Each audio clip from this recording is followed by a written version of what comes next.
Hello dear students, आज हम पढ़ेंगे 10वीं कक्षा की एक सुंदर सी कविता नीड़ का निर्माण, जिसे लिखा है हरिवंश राय बच्चन ने। तो हरिवंश राय बच्चन के बारे में थोड़ा सा जान लेते हैं। हरिवंश राय बच्चन का जन्म हुआ था सन 1907 में इलाहाबाद में। तो उनकी अंग्रेजी की शिक्षा, उच्च शिक्षा जो है इलाहाबाद तथा कैम्ब्रिज विश्वविद्यालय में हुआ। तो कैम्ब्रिज विश्वविद्यालय कहाँ है? इंग्लैंड में है। वही कुछ दिन अध्यापक हुए, फिर आकाशवाणी में काम किया, उसके बाद विदेश विभाग में हिंदी सलाहकार रहे। बचपन से ही उनको कविता लिखने की रुचि थी। तब देखते हैं, तो यह कविता का नाम क्या है? नीड़ का निर्माण। नीड़ का अर्थ होता है घोंसला एवं निर्माण का अर्थ होता है बनाना। तो नीड़ का निर्माण कौन करता है? चिड़िया। तो देखिए, ये चित्र में आप देख सकते हैं कि नीड़ का निर्माण हो रहा है। तो इस कविता के माध्यम से कवि कहते हैं कि चिड़िया के माध्यम से मनुष्य को यह बताया गया है कि घर टूट जाए या घर में कोई भी असुविधा हो, हमें प्रेम से, स्नेह से बार बार बनाते रहना चाहिए। कवि हरिवंश राय बच्चन कहते हैं मनुष्य को हमेशा उत्साहित और निडर रहना चाहिए। तो आगे देखते हैं, कविता को पढ़ते हैं। नीड़ का निर्माण। नीड़ का अर्थ होता है घोंसला और निर्माण का अर्थ होता है बनाना। फिर देखिए, पढ़ते हैं, चलिए। नीड़ का निर्माण फिर नेह का आह्वान फिर वह उठी आंधी की नभ में, छा गया सहसा अंधेरा, धूली धूसर बादलों ने भूमि को इस भांति घेरा। नीड़ का अर्थ होता है घोंसला, शब्दार्थ देखिए। निर्माण का अर्थ होता है बनाना, नेह का अर्थ होता है स्नेह, आवाहन का अर्थ होता है निमंत्रण, नव का अर्थ होता है आकाश, सहसा का अर्थ होता है अचानक, धूसर का अर्थ होता है धूल के रंग का या फिर भूरा, भांति के अर्थ होता है प्रकार, और धूली धूसर मतलब धूल से सना हुआ। इसमें आवाहन लिखते समय गलती हो गई है, देखिए। तो आगे पढ़ते हैं, समझते हैं इसे। नीड़ का निर्माण फिर नेह का आह्वान फिर।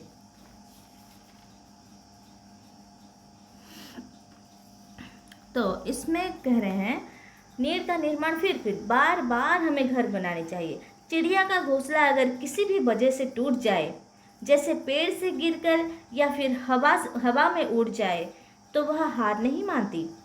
उसी प्रकार मनुष्य को भी बार बार अपने लिए घोंसला बनाना चाहिए। मतलब चिड़िया जैसे घोंसला बनाती है, उसी तरह मनुष्य को भी अपने लिए बार बार घर बनानी चाहिए।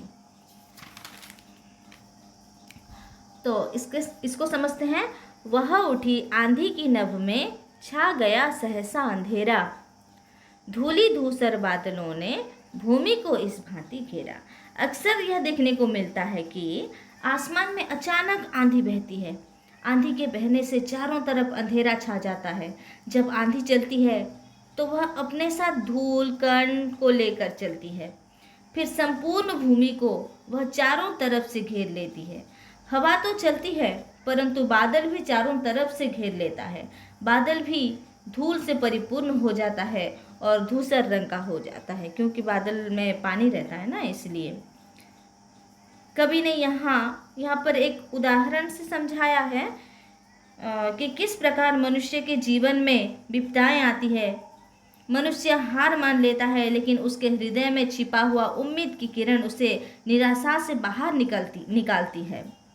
तो ये प्राकृतिक विपदा के द्वारा उन्होंने जो समझाया है वो है आंधी, भय, तूफान। इतनी आंधी, कितनी भी बड़ी आंधी आए, कितना भी अंधेरा छा जाए, लेकिन जो चिड़िया है वो बार बार नीड़ का निर्माण करती रहती है। उसी तरह ये उदाहरण है और मनुष्य को सिखाने के लिए। और कवि कहते हैं तो चिड़िया की तरह बनो, मनुष्य चिड़िया की तरह बन। वो बार बार अपने घोंसले अगर टूट जाए फिर भी वो बार बार बनाती रहती है। उसी तरह घर में कोई भी असुविधा हो, कुछ भी हो, हमें बार बार अपने घर को बनानी चाहिए। समझ में आया? अब देखते हैं प्रश्नोत्तर।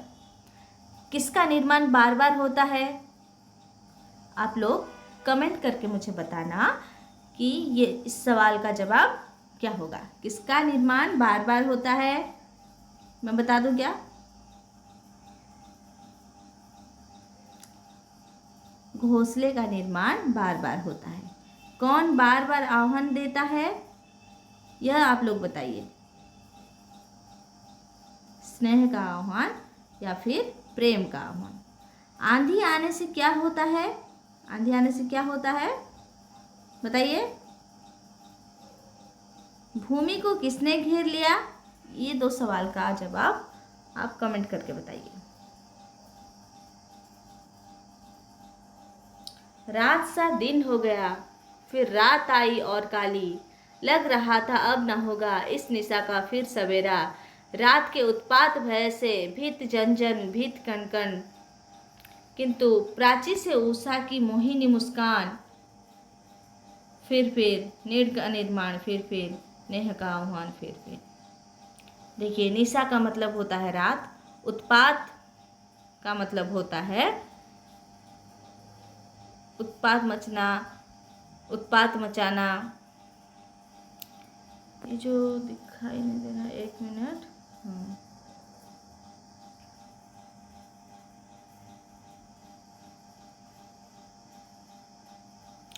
रात सा दिन हो गया, फिर रात आई और काली, लग रहा था अब न होगा इस निशा का फिर सवेरा।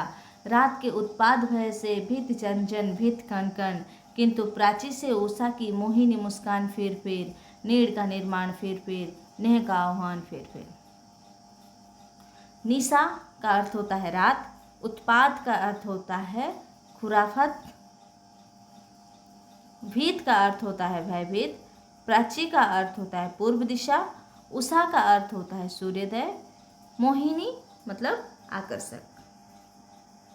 हाँ, तो इसे समझते हैं। देखिए, रात सा दिन हो गया, फिर रात आई और काली।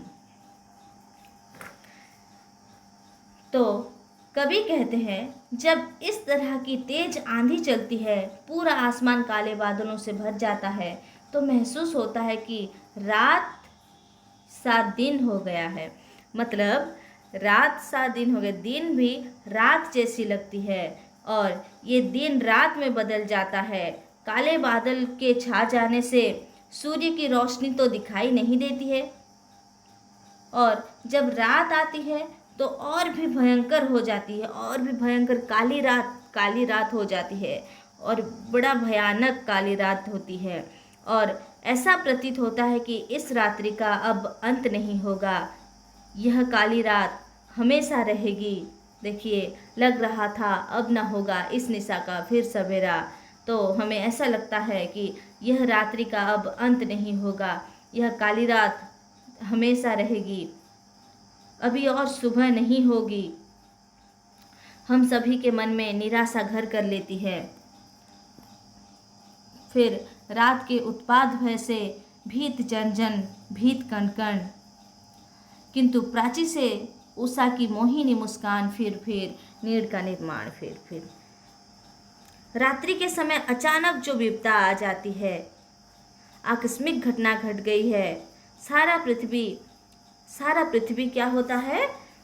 अंधकार से घिरा होता है, बादलों से भर जाती है। तो इसके कारण प्रत्येक व्यक्ति भयभीत रहता है। प्रत्येक जन भीत कण कण, प्रत्येक व्यक्ति पृथ्वी के हर कोने में हर कोना भयभीत हो जाता है, और सब लोग डर जाते हैं, निराशा छा जाती है। आंधी तूफान भयंकर काली रात की काला चादर को हटाकर उषा की पहली किरण आ जाती है। जब क्या होता है, जब आंधी तूफान की इतनी मतलब ये काली रात या आंधी तूफान भयंकर काली रात को, उसकी काली रात की जो चादर है उसको हटाकर कौन आती है? प्राची से उषा की आगमन हो जाती है। प्रत्येक जन के मन में आशा की नई किरण लेकर आती है।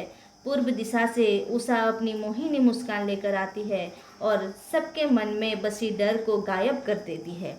सबको बता देती है कि आंधी छट गई है, बादल हट गया है। घोंसला टूटने पर जैसे पक्षी बार बार बनाता है, क्योंकि उसका प्यार स्नेह लगाव होता है घोंसले के साथ, उसी तरह मनुष्य को भी अपने जीवन में आने वाले विपत्तियों के सामने हार नहीं माननी चाहिए, उसे भी आगे बढ़ना चाहिए। तो उषा की मोहिनी मुस्कान देखकर सब लोग खुश हो जाते हैं और आगे बढ़ने की आगे बढ़ने के लिए उत्साहित करती है उषा। फिर नीड़ का निर्माण, फिर नेह का आह्वान, फिर इसका कुछ प्रश्न दिया गया है इसमें। रात जैसा हो गया, रात कैसा हो गया, फिर किसका सवेरा ना होने की बात की गई है, किसके उत्पात से सब भयभीत हैं, प्राची से कौन मुस्कुराता है, उषा की मुस्कान कैसी है। देखिए ये भयानक, देखिए पेड़ उखड़ कर गिर गया है, ये बादल धूली धूसर हो गए हैं, इतना भयानक आंधी तूफान, ये सब देखकर सबको डर लगता है। तो आप लोगों को कैसी लगी, और नेक्स्ट क्लास में हम पढ़ेंगे इसका पार्ट 2। अगर अच्छी लगी हो तो like share comment and subscribe जरूर करना। धन्यवाद।